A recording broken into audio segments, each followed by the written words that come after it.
자리에서 모두 일어나십시오. 오늘 우리에게 주실 하나님 말씀은 창세기 11장 1절에서 9절까지의 말씀입니다.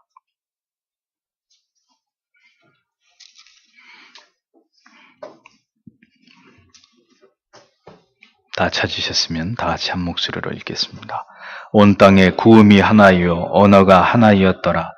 이에 그들이 동방으로 옮기다가 신할 평지를 만나 거기에 거하고 서로 말하되 자 벽돌을 만들어 견고히 굽자 하고 이에 벽돌로 돌을 대신하여 역청으로 진흙을 대신하고 또 말하되 자 성과 대를 쌓아 대 꼭대기를 하늘에 닿게 하여 우리 이름을 내고 온 지면에 흩어짐을 면하자 하였더니 여호와께서 인생들의 쌓는 성과 대를 보시려고 강림하셨더라.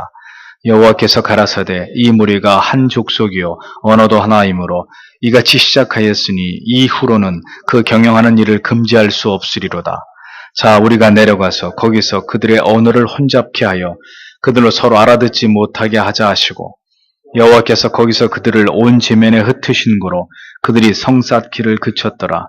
그러므로 그 이름을 바벨이라 하니 이는 여호와께서 거기서 온 땅의 언어를 혼잡하게 하셨음이라. 여호와께서 거기서 그들을 온 지면에 흩으셨더라. 아멘.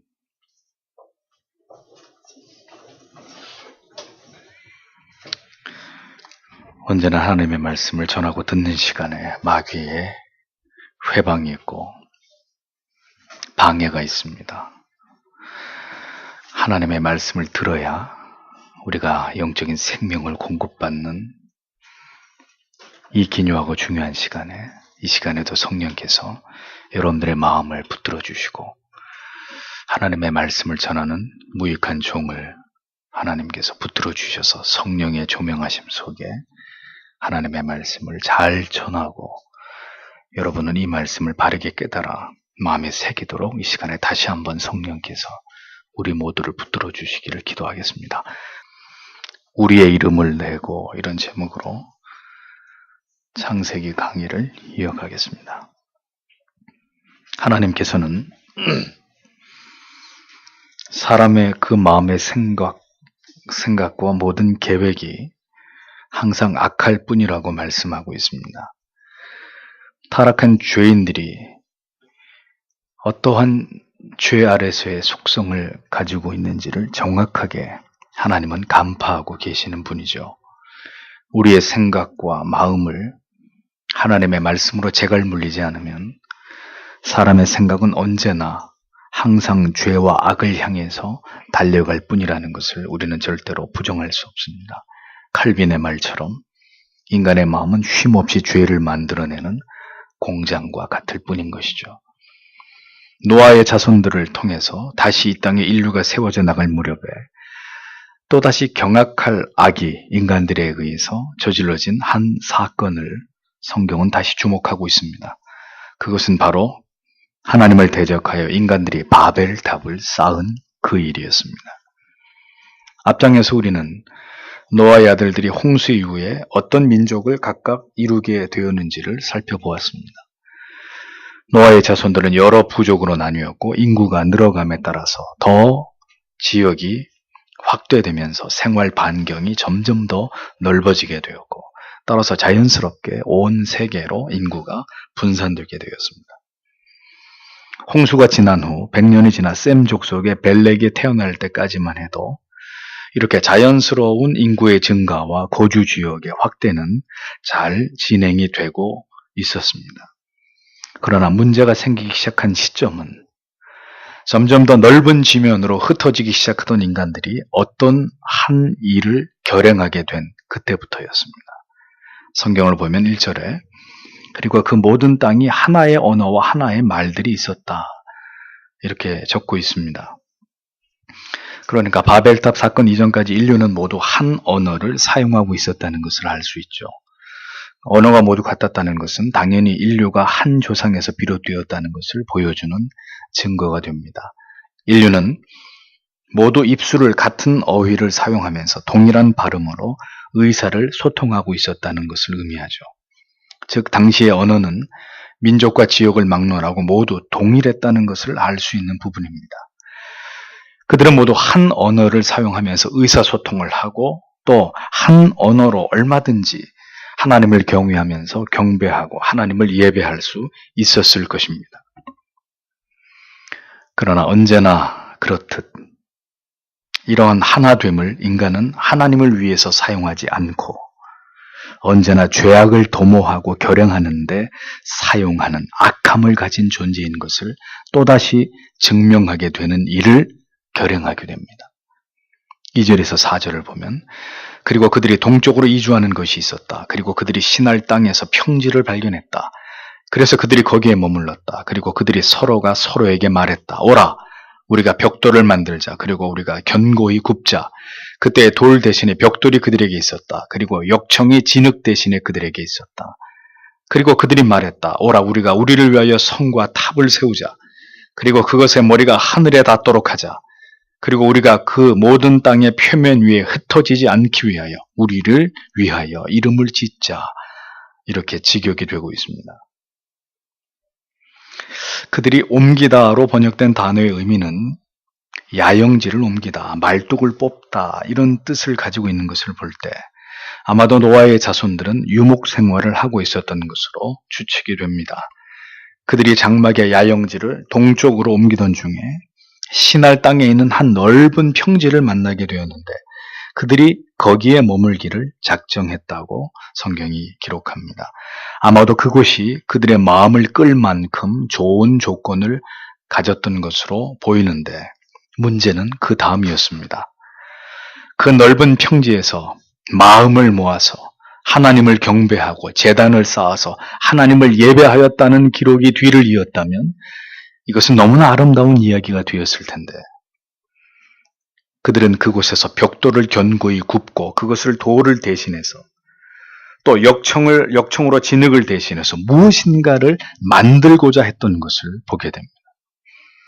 그들은 벽돌을 구워서 성과 대를, 즉 탑을 쌓으려고 했던 것이죠. 그 지역은 자연석이 풍부한 곳이 아니었고 진흙과 역청 같은 재료가 풍부했던 지역으로 보입니다. 벽돌을 굽고 역청을 잘 사용할 정도로 그들은 건축기술이 매우 발달되어 있었고 또 지식적으로 명석했고 뛰어난 문명을 이루고 있었던 것을 볼 수 있습니다. 그러나 문제는 그들이 지금 악한 일에 집착하고 있었고 그 악한 일을 이루려고 하는 일에 대단한 의욕을 불태우면서 그 일들을 진행해 나아가고 있었다는 점입니다. 왜 인간은 하나님이 주신 그 지능과 한 언어를 사용할 수 있었던 그 좋은 조건 속에서 하나님을 경배하지 못했던 것일까요? 왜 한 마음과 뜻을 모아서 하나님을 높이고 하나님을 경외하고 신뢰하는 하나님이 인간을 지으신 그 본래의 뜻을 이루지 않고 또다시 죄악된 일에 빠져들고 있었던 것일까요? 우리는 다시 한번 노아의 후손들, 인류의 제2조상들이 보여주는 이 어리석고 참남한 모습에 탄식을 금할 수가 없습니다. 그들은 모두 악을 결행하는 일에 서로를 독려하고 동참시키면서 함께 공동으로 그 일을 진행하고 있었습니다. 언제든 하나님을 대적하는 일은 단독으로 행하는 것이 아니라 무리를 지어서 함께 동맹을 맺어서 행동하는 특징을 보입니다. 그것이 악의 속성입니다. 그들은 기꺼이 하나가 되어서 성과 탑을 쌓자고 서로를 선동하고 있었습니다. 성을 쌓고자 한 그들의 모습이 낯설지 않습니다. 왜냐하면 그것은 바로 인류 최초의 살인자, 모든 악의 조상인 가인도 하나님께로부터 버림을 받고 그가 뭘 했습니까? 성을 쌓았기 때문입니다. 악한 자는 언제나 하나님을 대항하고 거스리며 하나님의 도우심과 지키심을 거부하고 스스로 자신을 지키고자 성을 쌓는 일에 열심을 내는 사람들입니다. 황금의 성, 지식의 성, 명예와 권력의 성, 인기의 성, 감히 하나님께 대항하여 자신들을 지키기 위해서 성을 쌓고 하나님께 도전하기 위해서 그 꼭대기를 하늘에 닿게 하는 탑을 쌓는 일에 언제나 악인들은 동일한 공동의 열심을 내는 것을 봅니다. 그것은 지극히 어리석은 짓입니다. 하나님께서 우리를 지켜주심을 거부할 때 인간은 자신 스스로를 지키기 위해서 모든 노력을 다하는 광기를 드러내게 되어 있습니다. 하나님을 인정하지 않을 때 인간은 자신을 드러내고 자신들의 이름과 명성을 드러내는 일에 쉬지 않고 집착하는 이런 어리석음을 드러내기 마련입니다. 하나님의 백성들은 언제나 자신이 거하는 장막으로 만족하는 사람들입니다. 하나님께서 지키시고 보호하시고 보살피심 아래서 그렇게 살아가는 것에서 무한한 기쁨과 감사와 평온을 느끼는 사람들입니다. 하나님을 떠나고 하나님을 부정하고 하나님을 대적하는 자들이 언제나 더 높고 더 견고하게 성을 쌓고 탑을 세우는 일에 집착하는 것이죠. 인간은 두렵기 때문에 성을 쌓는 것입니다. 성 밖에 어떤 두려움의 대상으로부터 자기를 지켜야 하기 때문에 견고한 성을 쌓고 또 그 무엇보다도 자신이 높아져야 어떤 두려움도 물리칠 수 있기 때문에 가장 높은 탑을 세우려고 하는 것입니다. 그것이 타락한 인생들이 집착하는 바이고 그들이 꿈꾸는 헛된 이상인 것이죠. 이스라엘은 이스라엘다워야 합니다. 그 소박함, 그 연약함, 아무것도 가지지 않은 그 단촐함이 하나님께서 함께 하시고 보호하시는 평화의 도성 제루살렘의 모습입니다.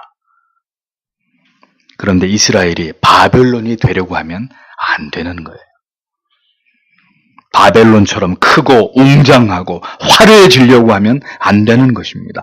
그것을 멋으로 여기고 그 풍요와 화려함을 추구하기 시작하면 이스라엘은 결국 타락의 길로 행하고 하나님을 신뢰함을 버리고 세상을 향하게 되어 있는 것입니다.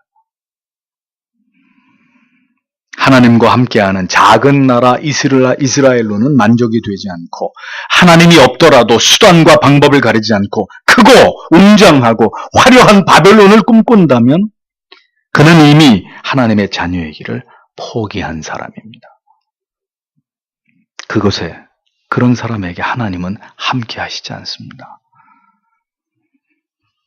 그들이 성과 탑을 쌓고자 하는 이유는 무엇 때문이었습니까? 첫째는 성과 대를 쌓아 꼭대기 하늘에 닿게 하기 위함이라고 이야기했습니다. 그들은 감히 하나님을 모독하고 도전하기 위해서 탑을 쌓고 있었습니다. 탑을 세울 수는 있지만 그 목적이 하늘에 닿기 위함이었다는 사실은 그것은 명백한 하나님을 향한 도발이고 하나님을 향한 도전이었습니다. 선악을 알게 하는 나무를 따먹으면 하나님과 같아질 것이라는 사탄의 꾀임에 또다시 어리석은 인간들은 넘어갔던 것입니다. 죄는 인간의 위치와 인간의 그 한계를, 그 실존을 망각하게 만듭니다. 인간이 자꾸 하나님처럼 되고자 하는 그 오만함의 극치의 자리에 기어이 오르도록 끊임없이 유혹합니다. 그것이 바로 타락한 인간들에 의해서 지금도 자행되고 있는 참남함입니다. 인간들에 의해서 만들어진 뉴에이지 사상입니다. 인간은 언제든 기회만 있으면 그들이 신의 자리에 오르려는 시도들을 멈추지 않고 있습니다. 그 교만 때문에 결국 모든 악인들은 영원히 돌이킬 수 없는 불타는 지옥의 불못에 던져지게 되는 것이죠. 노아의 홍수로 멸망한 역사를 아는 그들은 또다시 홍수로 그들이 멸망당할 것에 대한 트라우마가 그들에게 생겼는지 모릅니다. 그래서 아마도 그들은 하늘까지 닿는 탑을 쌓고자 했을 수도 있습니다. 하나님은 다시는 내가 물로 세상을 심판하지 않겠다고 분명하게 약속하셨습니다. 그러나 그 시대 사람들은 홍수 심판도 믿지 않았듯이 다시 심판하지 않겠다는 하나님의 약속도 믿지 않았던 것이죠. 그들은 여전히 하나님을 불신하고 있었고 하나님에 대한 불신은 결국 하나님을 거역하는 일들을 재촉하고 있었던 것을 보여줍니다. 오늘 이 시대의 세상도 동일하게 하나님을 불신하고 하나님을 거부하고 하나님을 부정하면서 인간이 만든 고도로 발달된 과학의 문명을 그것을 통해서 스스로를 지키려고 합니다. 생명을 연장하고 모든 첨단의 기술을 통해서 인간은 유토피아를 꿈꾸고 있습니다.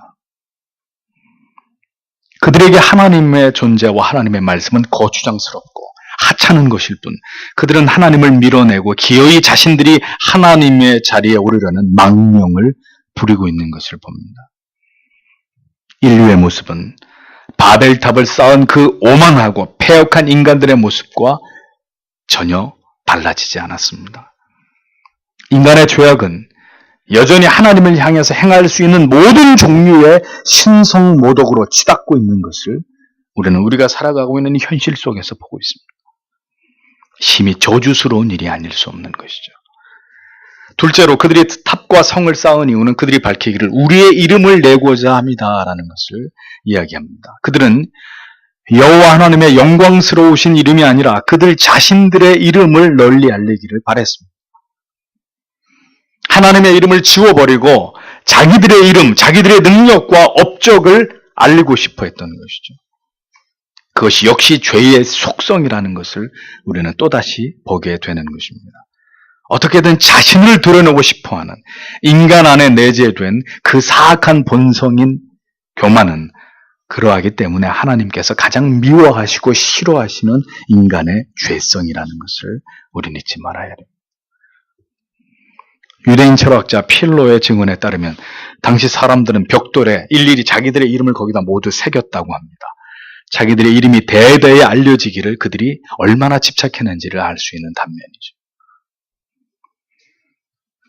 하나님에게서 떠난 인간들은 하나님의 이름만이 영원히 빛나고 기억되기를 소망하는 대신 자기들의 이름이 영원히 기억되기를 바라는 그릇되고 헛된 야망을 품었습니다. 그때나 지금이나 하나님의 사람이 아닌 자들의 행태들과 그들이 품는 그것은 결코 다르지 않습니다. 예수를 믿는 자들 가운데서도 결국은 하나님의 영광이 아닌 자기들의 이름이 드러나기를 기뻐하는 목회자들과 성도들의 이름이 얼마나 많습니까?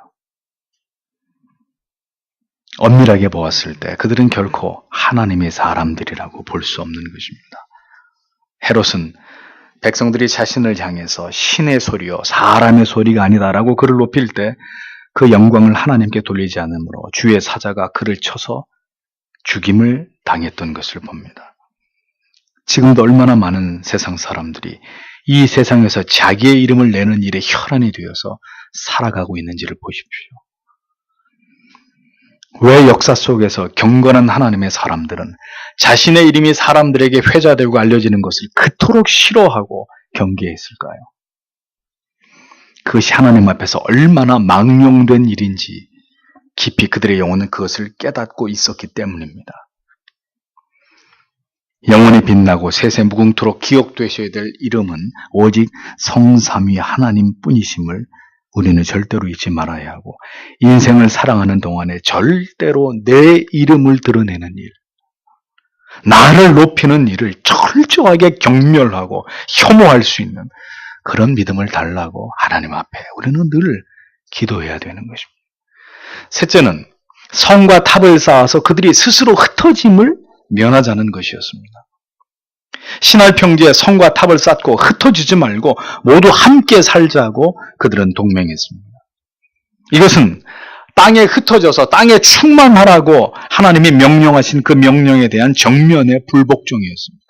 하나님은 흩어지라고 하시는데 그들은 모두 싫습니다. 우리는 함께 뭉쳐서 성 안에서 살 것입니다. 라고 하나님의 뜻에 대항하고 있었던 것이죠. 왜 그들은 흩어짐을 거부했습니까? 하나님을 신뢰하지 않는 인간들은 스스로의 힘을 결집해서 서로를 의지하면서 살아가기를 더 좋아하기 때문이죠. 그들은 힘이 분산되는 것을 두려웠기 때문입니다. 하나님을 의지하고 신뢰하면 두려워할 이유도 불안해할 이유도 없지만 하나님을 의지하지 않는 자들은 언제나 불의한 동맹을 맺고 그것으로 자기들을 지키고자 하는 어리석음을 절대로 포기하지 못합니다. 불신앙과 반항심으로 똘똘 뭉친 악한 자들을 보십시오. 여전히 이러한 모습은 오늘도 세상과 타락한 교회 안에 그대로 존재합니다. 그러나 그들이 모르는 한 가지가 있으니 그것은 하나님의 뜻이 아닌 연합과 도모는 반드시 깨어지게 돼 있다는 사실이죠. 인간들끼리의 악인들끼리의 어리석은 동맹과 연합은 반드시 하나님의 질투를 촉발하고 결국은 하나님께서 산산이 흩어버리시는 대상이 될 뿐이라는 것을 우리는 잊지 말아야 합니다. 그들은 함께 한 언어로 여호와 하나님을 경배하고 찬양하기를 거부했습니다. 그들은 여호와 하나님의 이름을 높이기를 거부하고 자기들의 이름을 높이고자 했습니다. 그들은 그들의 결집된 힘을 하나님보다 더 의지하고 흩어짐을 거부했습니다. 이것이 바로 바벨탑 건설에 동참한 자들의 죄과였던 것이죠. 악인들은 여전히 그 악한 일들을 지금도 행하고 있는 것을 봅니다.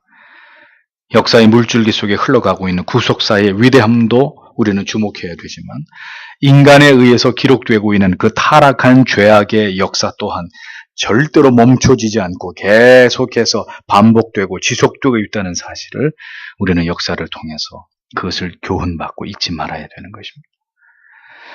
5절을 보면 그때 여호와께서 사람의 아들들이 짓고 있는 그 성과 탑을 보기 위하여 내려오셨다. 이렇게 적고 있습니다. 하나님이 내려오셨다는 표현은 인간의 이해를 돕기 위한 신인 동형 동성론적인 표현입니다. 하나님께서 어리석고 미련한 인간들에 의해서 자영되어 온 이 모든 일들을 처음부터 알고 계셨고 지켜보시다가 이제 이 문제를 다루시기 위해서 개입하고 계신 것을 성경은 이렇게 묘사하고 있었던 거죠.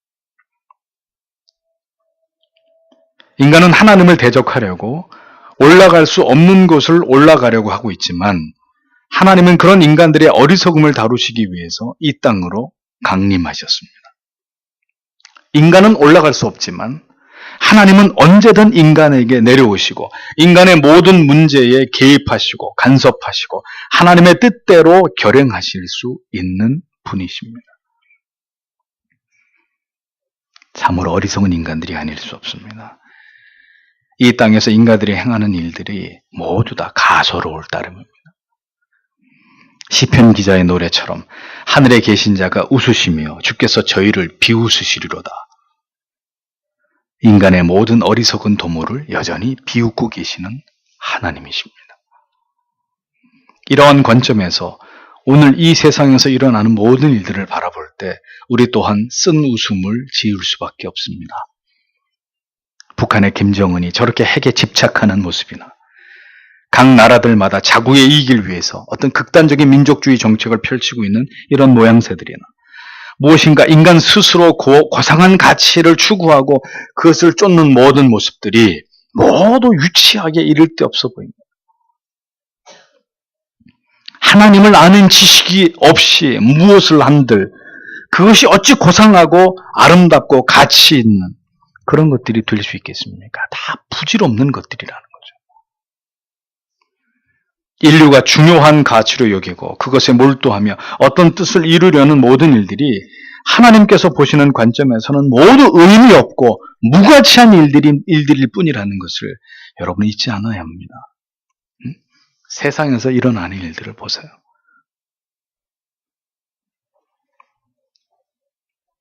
하나님께서는 오늘도 우리의 모든 문제들 속에 함께 하시고 개입하십니다. 그리고 하나님의 뜻을 마침내 드러내십니다. 그러면 어느 누구도 어느 나라와 민족도 그 하나님의 뜻에 거스리거나 대항할 수 없고 오직 하나님의 뜻은 분명하고 정확하게 시행될 뿐이라는 것을 우리는 보게 됩니다. 누가 그분이 행하시는 일을 막을 수 있고 누가 감히 그분 앞에 설 수 있다는 말입니까? 하나님께서는 언제든 그분이 개입하고 싶으실 때 개입하시고 그 뜻을 드러내고자 하실 때 드러내실 수 있는 분이십니다. 그분이 바로 절대자 하나님이십니다. 그것을 믿는 인생과 그것을 믿지 않는 인생은 하늘과 땅 차이만큼 인생을 살아가는데 본질적인 차이가 있게 될 것입니다. 하나님께서는 인간들이 행하는 어리석고 참남한 일들이 벌어지는 현장을 언제나 주목하고 계시는 분이십니다. 인간들이 도모하는 모든 악은 모두 하나님께 탄로나고 있고 발각되고 있다는 것을 우리는 기억해야 합니다. 그럼에도 불구하고 어떤 일들은 인간의 악한 계획대로 진행되도록 내버려 두는 그것은 어디까지나 하나님의 어떤 뜻이 있기 때문이죠. 하나님이 절대로 모르시기 때문이 아니라는 것을 우리는 잊지 말아야 합니다. 인간에 의해서 도모되고 결행되는 모든 악은 때에 따라서 성취되고 달성되는 것처럼 보이지만 궁극에 가서는 모두 무너지고 패망하게 됩니다. 하나님께서는 모든 악에 대해서 마침내 빠짐없이 심판하실 날을 준비하고 계시고 그 심판의 칼날을 갈고 계시는 분이시기 때문입니다. 하나님이 바벨탑이 세워지는 현장에 강림하신 이유를 다음 절에서 밝히고 있습니다. 6절을 보면 그리고 여호와께서 말씀하셨다. 보라, 그들에게 있어서 백성이 하나이며 그리고 언어가 하나이다. 그래서 그들이 이것을 행하기를 시작하였다. 그리고 이제는 그들의 행하려고 제안하는 모든 것은 그들로부터 억제되지 않을 것이다. 이렇게 적고 있습니다. 바벨탑을 쌓는 인간에 대한 하나님의 판단은 이것이었습니다. 그들이 이 같은 악을 행할 수 있었던 요인 중에 하나는 그들이 언어가 같다는 이유 때문이라고 하나님은 그렇게 판단하셨습니다. 인간이 한 언어로 한 종족을 이루어서 함께 하나님을 경외한다면 얼마나 아름다운 일이겠습니까? 그러나 인간의 연합과 통합의 도모는 반드시 치우쳐서 악을 행하게 되어 있다는 것을 바벨탑 사건은 우리에게 교훈하고 있습니다. 함께 선한 일을 도모하는 경우보다는 함께 악한 일에 동맹하고 모의하는 일에 능한 것이 죄인된 인생들의 속성입니다. 하나님께서는 그 점을 아시고 이제 어떤 조치를 단행하시려고 했습니다. 또한 또 한 가지 하나님의 판단은 인간의 모든 도모는 항상 완악할 뿐이어서 그것을 방치하면 더 이상 막을 길이 없으므로 반드시 이러한 악행을 무산시켜야만 한다고 하나님께서 판단하신 것을 볼 수 있습니다.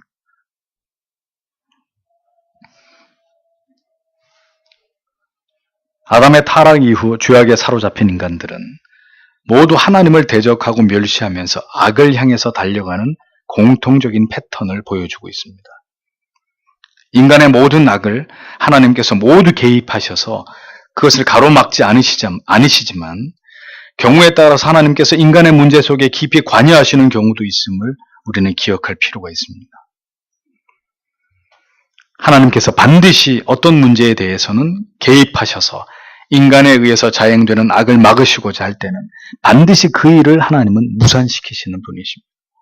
그러나 이제 바야흐로 그리스도의 재림이 임박한 때에는 모든 악이 드러나고 활개를 쳐도 하나님께서는 더 이상 개입하지 않으시기도 합니다. 그것은 이제 하나님의 최후의 심판이 그리 머지 않았기 때문이죠. 이건 무슨 소리죠? 굉장히 거슬리는데 세상이 죄악으로 창궐해 가도 하나님의 어떠한 개입도 일어나지 않을 때 여러분 그때가 우리가 깨어 있어야 되는 때라는 것을 기억하십시오. 인류의 역사가 더욱 타락을 가속화하고 하나님을 대적하는 일들이 더욱 증가하고 있을 때 교회가 급격히 세속화되고 복음의 진리에서 벗어나도 더 이상 아무 일도 일어나지 않을 때 우리는 주의 날이 머지않았다고 생각하는 중요한 영적인 각성이 있어야 한다는 것입니다.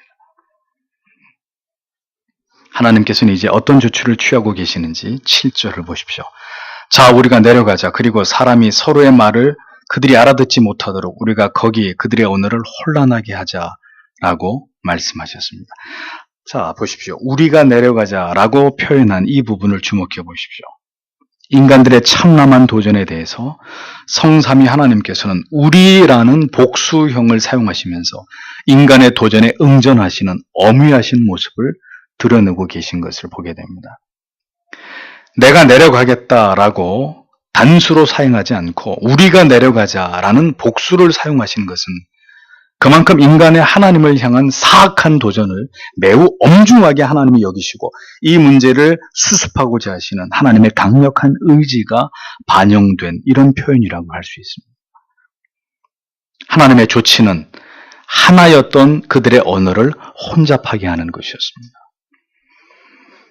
하나님을 향해 정면으로 도전하는 인간들을 향한 하나님의 조치는 그 하나님의 조치치고는 다소 약해 보이는, 하나님이 이와 같은 처분을 내리신 것은 바로 하나님의 자비하심과 관대하심이 드러나고 있는 부분입니다. 그 자리에서 하나님이 탑을 무너뜨려 버리시고 모두 그 탑 아래 깔려 죽도록 하나님이 그렇게 심판하실 수도 있었지만, 하나님은 그런 방식으로 그들에게 보복하지 않았습니다. 그것은 노아 홍수 이후에 새로운 인류가 범한 첫 번째 죄악이기 때문에 하나님께서는 강력한 징계보다는 자비를 베풀어 주셔서 그들의 목숨만은 살려주시고 다른 방법으로 이 문제를 해결하려고 하셨던 것을 보게 되는 거죠. 오래 참으시는 하나님의 성품을 보십시오. 언제든 우리가 지은 죄대로 하나님께 벌을 받게 된다면 아무도 살아남을 자가 없고 다시 기회를 얻게 될 자가 아무도 없을 것입니다.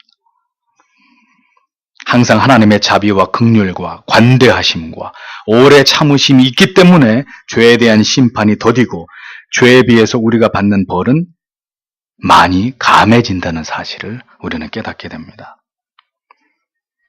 하나님께서는 단지 그들의 언어를 흩으심으로 그 일이 중단되게 하셨고, 다시는 인간들이 뜻을 합해서 하나님을 대적하지 못하도록 막으시는 것으로 하나님을 대적한 인간들에 대한 징계를 마무리하셨습니다. 모든 일들을 계획하고 도모하는 것은 사람이 할 수 있습니다. 그러나 그 의도하는 바가 하나님을 기쁘시게 하고 하나님께서 기뻐하시는 바가 아니라면 언제나 그 일은 결국 그 뜻하는 바를 이루지 못하는 것으로 결론 날 수 있다는 것을 우리는 분명히 기억해야 합니다. 당장은 사람의 뜻과 생각으로 옳지 않은 연합과 도모로 일이 이루어지는 것 같지만 결국은 하나님께서 그 모든 일을 패하게 하십니다. 그 끝은 모든 것을 잃어버리고 결국은 불의가 패배하게 하시는, 그것이 하나님의 정의입니다. 때때로 모으고 합하는 것이 사람의 생각일 때가 있습니다. 모든 통합과 연합만이 하나님의 뜻을 이루는 것이 아니라 오히려 악한 연합과 동맹은 악한 것이 될 수 있다는 것을 우리는 유념할 필요가 있습니다. 하나님의 뜻은 흩어지는 것일 수 있습니다. 바울과 바나바가 서로 다투고 각기 다른 선교의 루트로 행하게 된 것도 어떻게 보면 하나님의 뜻을 이루시기 위한 그 흩어짐을 하나님이 섭리 가운데 사용하신 것이라고 볼 수 있고, 초대교회가 로마의 박해를 피해서 전 유럽으로 디아스포라된 것도 복음의 확장을 위한 하나님의 흩으심으로 볼 수 있는 것이죠. 하나님의 뜻은 언제든지 하나 되고 연합되는 것만이 아닙니다. 악과의 연합과 동맹이 무슨 의미가 있다는 것입니까? 올바른 진리 수호와 건강한 교리와 신학을 지키기 위한 통합과 연합이 아니라면 지금 일어나고 있는 교단과 교단들의 통합이 도대체 하나님 앞에서 무슨 의미가 있는 그런 짓들일까요? 통탄을 금하지 않을 수 없습니다. 종교다원주의와 신학적 혼합주의가 어떻게 올바른 결정이라고 볼 수 있습니까? 절대로 이것은 하나님께서 보시기에 옳은 일이 아닙니다. 이단을 단죄하는 일이나 불건전한 교회 운동을 비판함으로 교회와 성도들이 미혹되지 않게 분명하게 선을 긋고 분리시키는 일은 반드시 총회가, 교회가 감당해야 되는 중요한 사명입니다. 그러한데 이러한 일들이 올바로 칼날같이 시행되지 않고 있고, 보수 교단이라 자칭하고 있는 한 교단의 총회에서는 4개의 노회에서 발의된 두 날개 운동과 교회가 교류를 금지하는 안건을 상정을 했는데도 그 교단의 매우 유력한 한 분의 원로 목사의 반대로 또다시 이번에 무산되어 버렸습니다.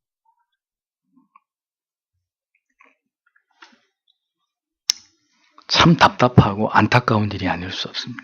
이제는 보수 교단들까지도 이렇게 무너져 가고 있는 이런 현실, 이런 상황. 흩으시는 하나님, 때로는 분리를 통해서 진리와 선과 의를 지키기를 원하시는 하나님이시라는 것을 우리는 기억할 필요가 있습니다. 흩어지고 분리되는 일들이 모두 악한 일들이 아니라 그것이 하나님께서 행하시기를 기뻐하시는 일이라면 우리는 기꺼이 분리되고 흩어지고 다시 신앙의 정도를 가는 길을 고집해야만 할 때가 우리에게 도래할 수 있다는 것을 우리는 잊지 말아야 할 것입니다. 하나님께서 취하신 조치의 결과를 다음 절은 이렇게 기록합니다. 8절에 그리고 여호와께서 거기에서부터 그들을 그 모든 땅의 표면 위에 흩으셨다. 그래서 그들은 그 성 세우는 것을 멈추었다라고 적고 있습니다.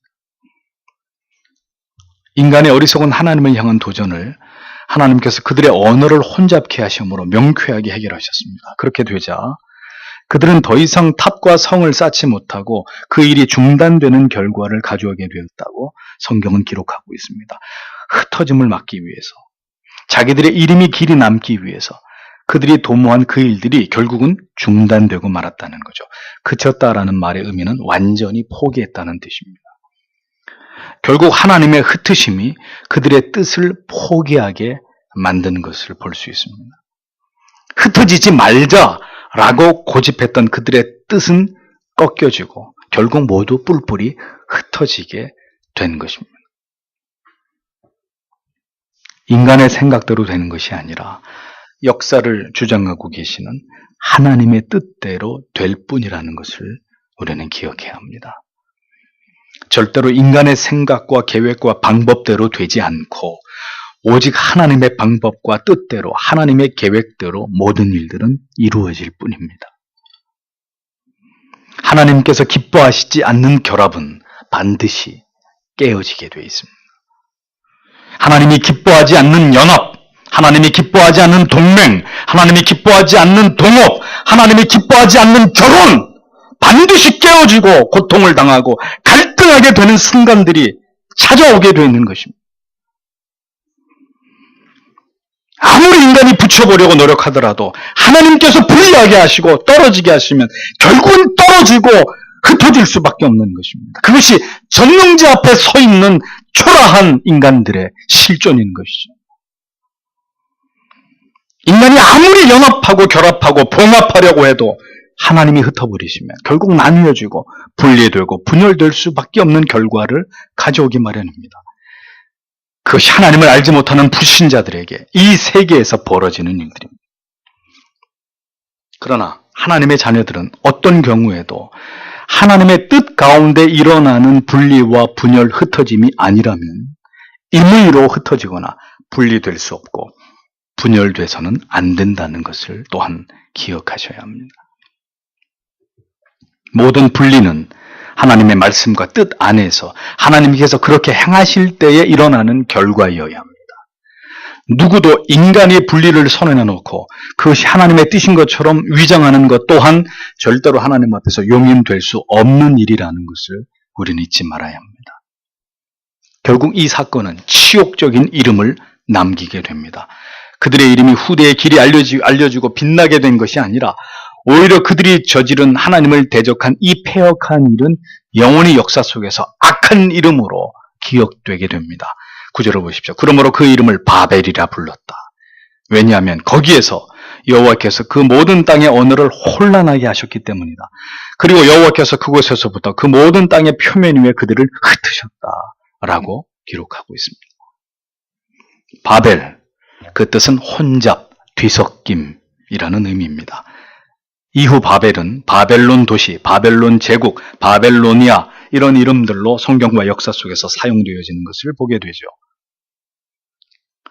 위대한 이름으로 자기들의 이름이 기록되고 알려지기를 바랬지만 결과는 치욕스러운 이름으로 하나님이 혼잡게 하고 하나님이 흩어버리셨다는 그런 치욕적인 이름으로 그들의 행한 일에 대해서 역사는 기록으로 남겨놓고 있는 것을 보게 됩니다.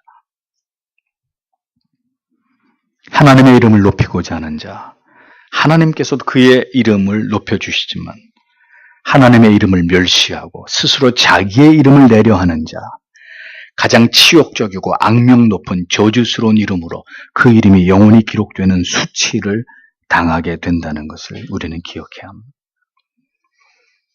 하나님께서는 여전히 인간이 행하는 모든 악한 일들을 때에 따라서 저지하시고 악의 도모와 연합을 흩어버리시는 일들을 행하십니다.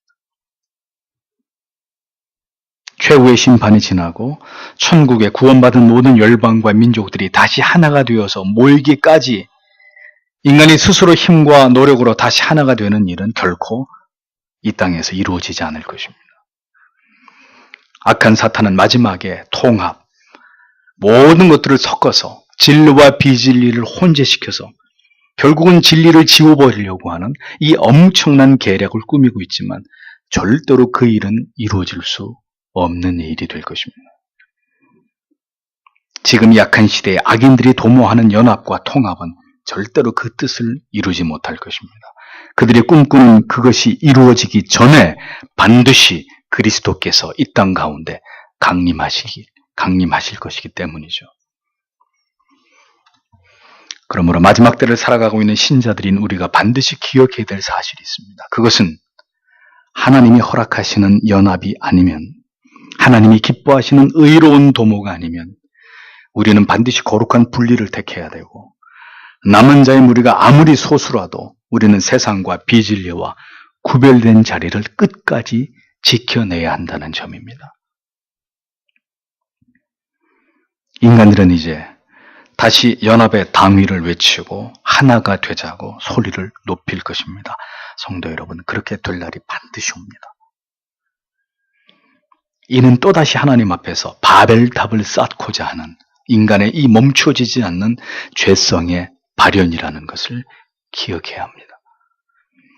이미 크고 작은 연합과 통합이 한국 교계 안에서 여러분들은 잘 모르시겠지만 이 악한 일들이 이루어지고 있습니다. 이것은 분명히 한국 교회를 부패하게 할 일이고 타락을 재촉하는 일이 될 것입니다. 많은 경건하고 거룩한 교회와 신학들이 위협을 받고 있고 흔들리고 있습니다. 우리는 진리를 버린 연합을 결코 용인할 수 없고 결국은 또다시 진리를 지키기 위한 분리와 흩어짐을 결단해야만 되는 날이 어느 날 우리에게도 또다시 찾아올 수 있을 것이라는 사실을 염두해야 될 것입니다. 이제 여러분은 이 진리 때문에, 이 올바른 신학 때문에 여러분이 가까이 했던 사람들과 더 이상 함께 할 수 없는 그런 시간이 여러분에게도 찾아올 수 있을지 모릅니다.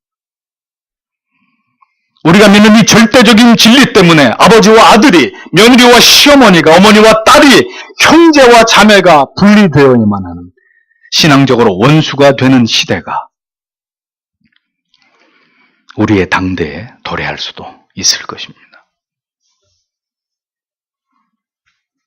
하나님을 버리고 인간들끼리 하나가 되고 하나님의 자리를 침노하고자 했던 이 사악하고 참남한 시도는 하나님의 제압으로 간단하게 와해되고 실패되고 말았습니다. 그러나 문제는 이러한 하나님을 대적하는 인간의 사악한 시도는 모든 시대 속에서, 특별히 이 마지막 시대에 더욱더 두드러지고 있고 계속해서 무지하고 어리석은 인간들에 의해서 바벨탑은 지금도 계속해서 건설되고 있다는 사실입니다.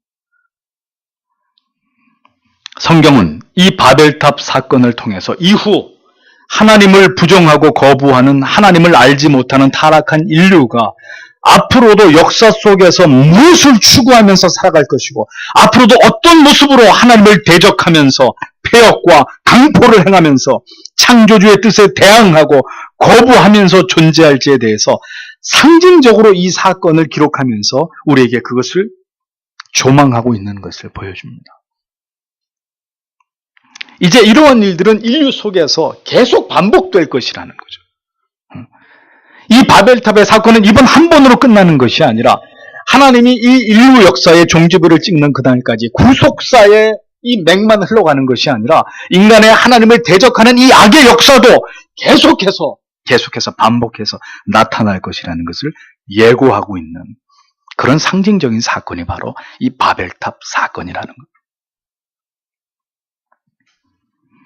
타락한 인류에 의해서 세워질 세상과 그 미래는 대단히 악하고 절망적이라는 암시를 성경은 이 사건을 통해서 신자인 우리들에게 던져주고 있는 것입니다. 이 세상은 결코 하나님에 대해서 호의적이지 않고 끊임없이 하나님을 향한 도발과 도전을 멈추지 않을 것이라는 것을 이 바벨탑 사건은 우리에게 예고하고 있는 것입니다. 신자는 이러한 세상과 하나님을 대적하는 죄악의 창궐한 이때에 무엇을 생각하고 어떤 마음가짐으로 이 세상에서 살아가야 될지를 오늘도 깊이 여러분 마음 가운데 그것을 생각해 보셔야 합니다. 여러분들이 진리에 대해서 무지하면 이 세상에 쌓고 있는 바벨탑에 벽돌 하나를 여러분들의 손으로 올려놓는 그 일에 여러분들이 동참할 수도 있다는 것을 잊어버리지 마십시오. 창세기에 기록된 이 바벨탑 사건은 오늘을 사랑하는 신자들에게 무엇을 호소하고 있으며 하나님을 끊임없이 대적하고 대항하는 세상에서 어떤 삶을 하나님 앞에서 살아가야 될지를 우리에게 말씀하고 있는지 여러분 오늘도 이 말씀을 통해서 깊이 그것을 생각하시기를 바랍니다. 그것이 우리가 받은 이 마지막 시대에 가장 중요한 우리의 사명이 될 것이기 때문입니다. 기도하겠습니다.